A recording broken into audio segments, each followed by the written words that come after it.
इसे बचा सकता है तो अध्यात्म। ये जो जगत का शुरुआत कहां से होती है? किसी को बुरा ना समझे, किसी का बुरा ना चाहे, किसी का बुरा ना करे तो आरंभ हो गया मार्ग भगवत मार्ग। जब हम कहते हैं भगवत प्राप्ति बहुत सहज है, लोग कहने लगते हैं कि ये तो भगवत प्राप्ति को ऐसा वर्णन करते हैं बहुत से।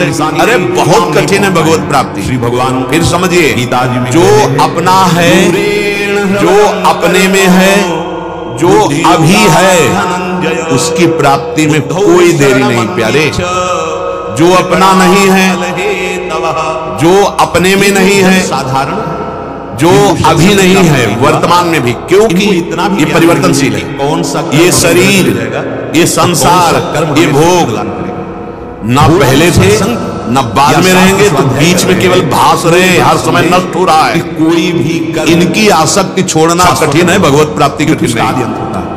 विश्वास मान लीजिए, और ये अध्यात्म परमार्थ की बात कह रहा हूं। भगवान की प्राप्ति कठिन नहीं है, इस संसार शरीर के राग को मिटाना कठिन है, और इसलिए परिणाम को कह दिया जाता है भगवत प्राप्ति कठिन है। लेकिन ऐसा कहने से तो वो कर्म तुम्हें सुख प्रदान, एक निराशा पैदा हो, सुख प्रदान करने भगवत प्राप्ति बहुत कठिन। हम तो गृहस्थ हैं, हम तो आंस हैं, हम भगवत प्राप्ति कहां? ये तो योगी मुनियों के लिए।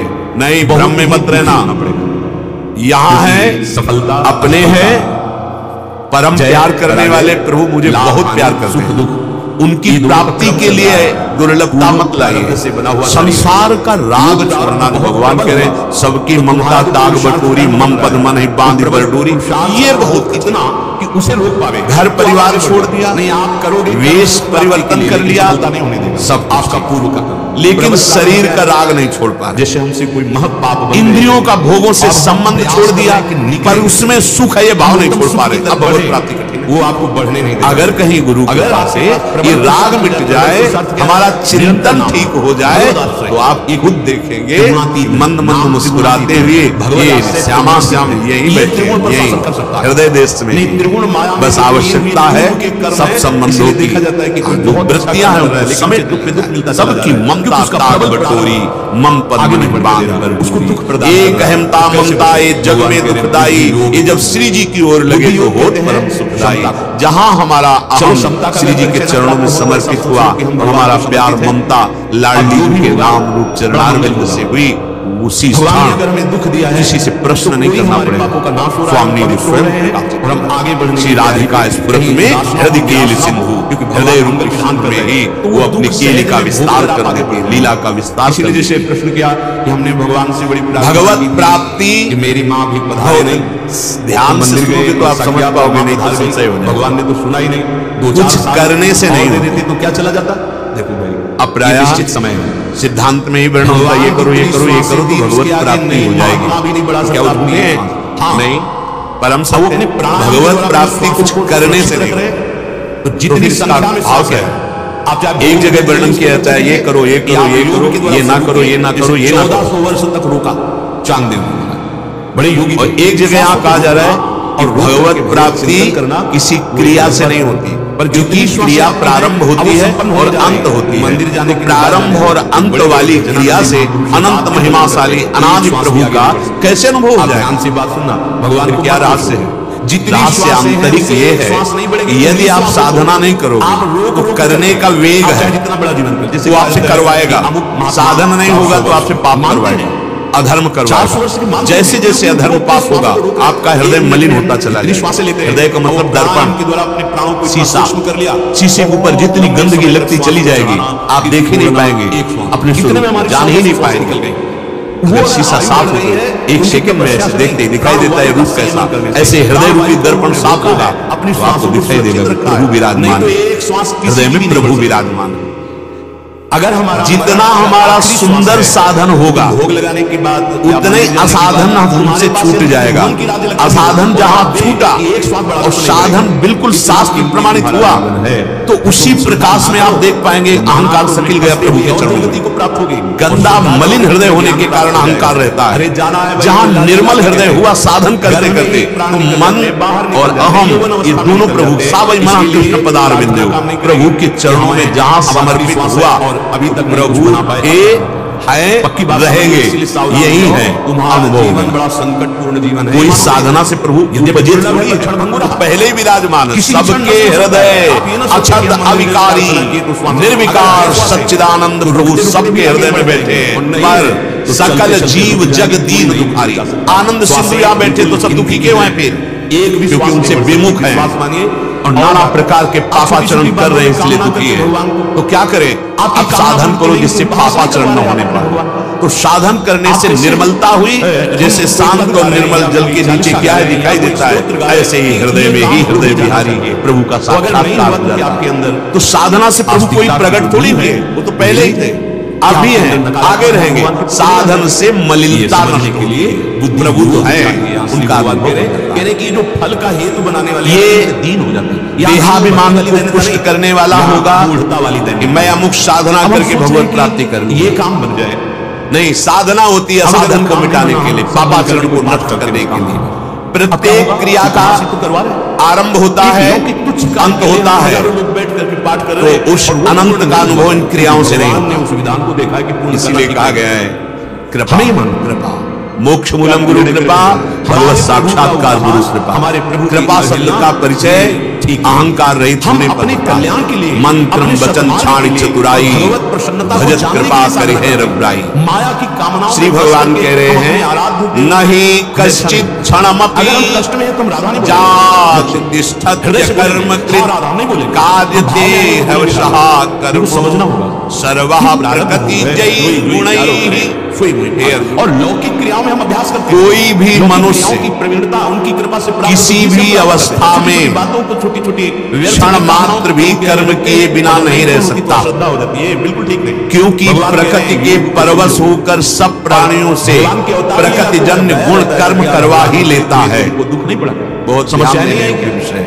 तो आपका मृत्यु लोक में चाहे कर्मयोगी हो, ज्ञान योगी हो या भक्ति योगी हो या कोई भी साधना मार्ग दुख होता है हृदय में, कर्म किए बिना वही नहीं रह सकता। केवल करो आप नहीं कश्चित क्षण, एक क्षण भी तुम कर्म किए बिना नहीं रह सकते। बड़ा भगवान सुंदर यहाँ संकेत कर रहे हैं।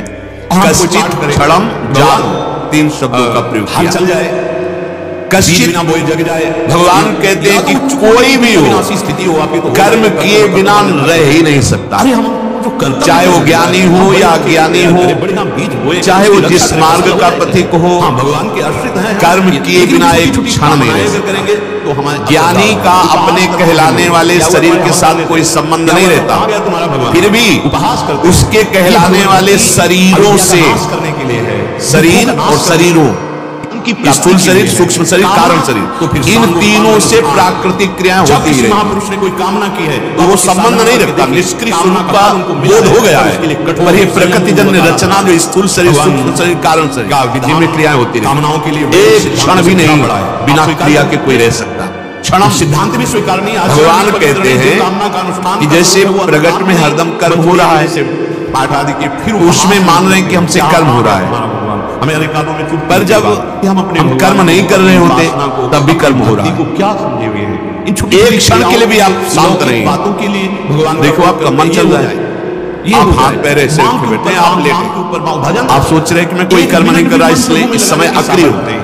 थोड़ा भी नहीं प्रभु से नहीं है, आप क्रियावान कामनाओं की पूर्ति के लिए। आपका मन देखिए, आपकी बुद्धि देखिए, आपका चित्त देखिए, आपकी इंद्रियां देखिए। स्थूल शरीर क्रिया से रुका हुआ दिखाई दे रहा है, लेकिन हरकतें हो रही हैं शरीर में, चेष्टाएं अंदर अंतःकरण में। कोई पाठ कर रहे हैं बहुत ऐसा कार्य, इसी क्रिया को अगर सार्थक कर ले तो अब उपहास का तो अपने अक्रिय स्वरूप को जान जाएगा, निर्विकार स्वरूप को जान जाएगा। कर रहे थे इतने लोग। जागृत अवस्था में स्थूल क्रियाएं तो सबको दिखाई देती है, पर स्वप्न में भी क्रियाएं होती हैं। सत्य वस्तु होती है ना, नहीं जाती है, पर उस स्वप्न में केवल एक मन होता है और कुछ नहीं लगे तो कृपणा फल। स्वप्न में एक मन ही सकाम माया के पर्दे पर पूरी रचना करता है, त्रिगुण पर्दा।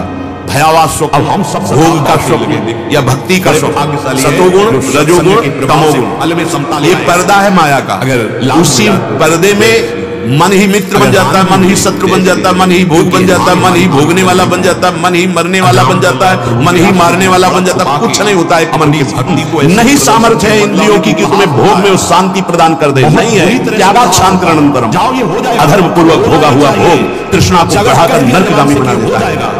शांत होना चाहिए और दुख में जीवन।